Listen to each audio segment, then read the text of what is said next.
नमस्कार दोस्तों, जय जोहार। मैं कौशल तिवारी और बिहिनिया संध्या में आपका स्वागत है। हिंडनबर्ग की रिपोर्ट आने के बाद मोदी सरकार के मित्र प्रेम की जो कहानियां सामने आई वह हैरान और चौंकाने वाली थी, लेकिन सत्ता यह बात स्वीकार करने को तैयार नहीं है कि उन्होंने मित्र प्रेम की वजह से इस देश के लोगों को ही दांव पर लगा दिया है। हालत यह है कि हर क्षेत्र में निजीकरण के माध्यम से सब कुछ मित्रों को सौंपने की कोशिश तो की ही गई, साथ ही महंगाई, बेरोजगारी में भी देश को झोंक दिया गया। ताजा मामला बेहद ही चौंकाने वाला है और मित्र प्रेम की वजह से किस तरीके से बीमार लोगों को भी संकट में डाल दिया है मोदी सरकार ने, यह चौंकाने वाला है।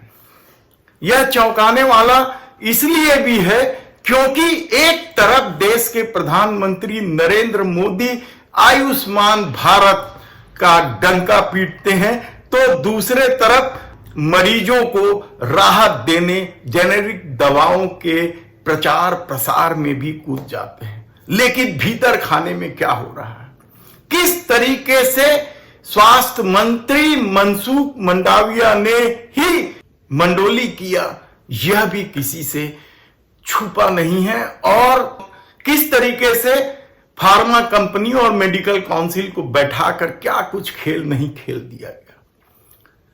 क्या सब कुछ धोखा है? क्या खून में बिजनेस का यही मतलब है कि एक ही ईमान है, मुनाफा? यकीनन इस दौर में जिस तरीके से मोदी सरकार ने खेल खेला, उससे हर चीजों की कीमत 2 गुना बढ़ गई है।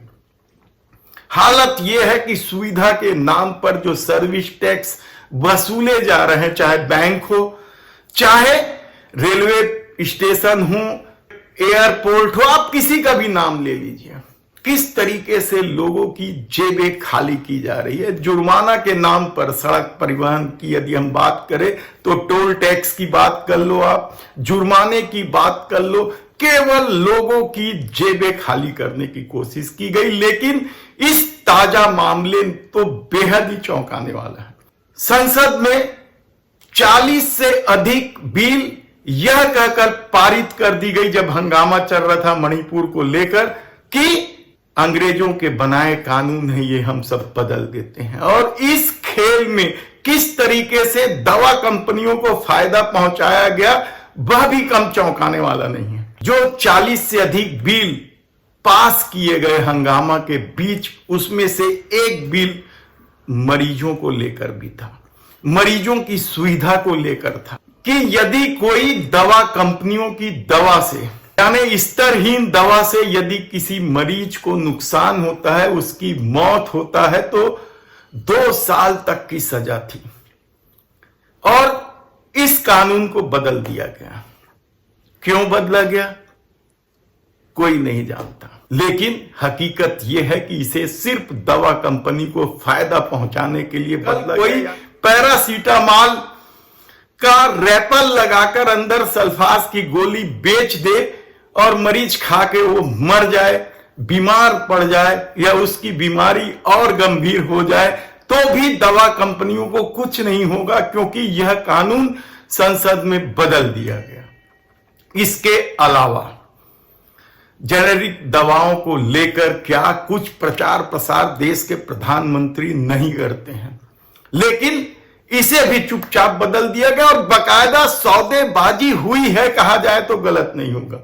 इस खेल में यदि बड़े पैमाने पर लेन देन भी हुआ होगा तो भी अचरज की बात नहीं है, क्योंकि सरकार ने राजपत्र में प्रकाशन किया था कि अब डॉक्टरों की कमीशन खोरी, डॉक्टर महंगी दवाई नहीं लिख सकते, दवा कंपनियों के लिए विदेश यात्रा नहीं कर सकते, ये सब सरकार ने तय किया हुआ था। लेकिन अचानक अभी 23 तारीख को राजपत्र में प्रकाशन होता है कि सब कुछ कर सकते हैं। और इस प्रकाशन के पहले आप हैरान हो जाएंगे कि फार्मा कंपनियों के लोग और मेडिकल काउंसिल से जुड़े लोगों की बैठक बुलाई। खुद मनसुख मंडाविया स्वास्थ्य मंत्री इस बैठक में मौजूद थे और फार्मा कंपनियों के फेवर में यह निर्णय ले लिया गया।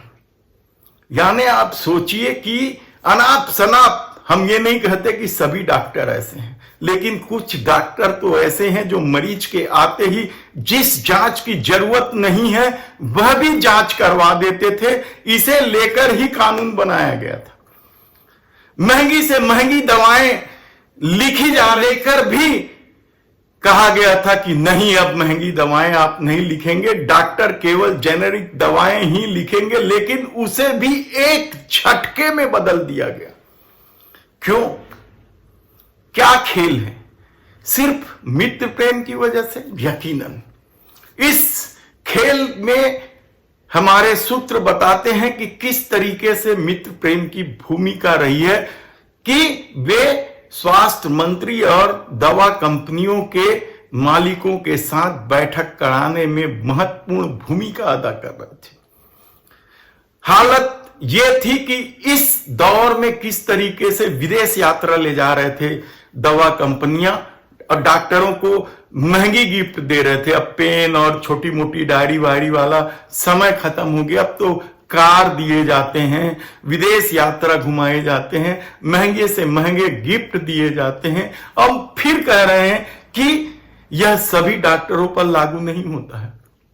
लेकिन इसके चक्कर में मरीजों को किस तरीके से आर्थिक बोझ उठाना पड़ रहा था वह भी किसी से छिपा नहीं है। और मोदी सरकार के आने के बाद इलाज 5 गुना बढ़ गया है।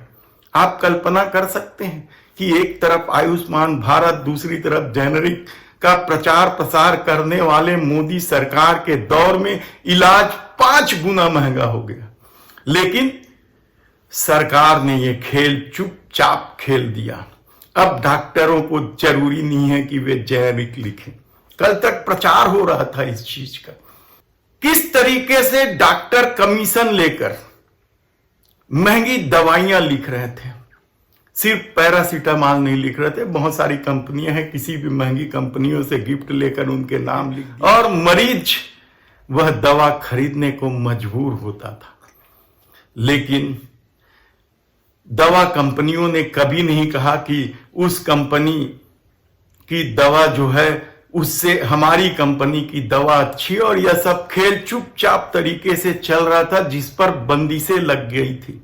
लेकिन उसे भी राजपत्र में प्रकाशन करके हटा दिया गया।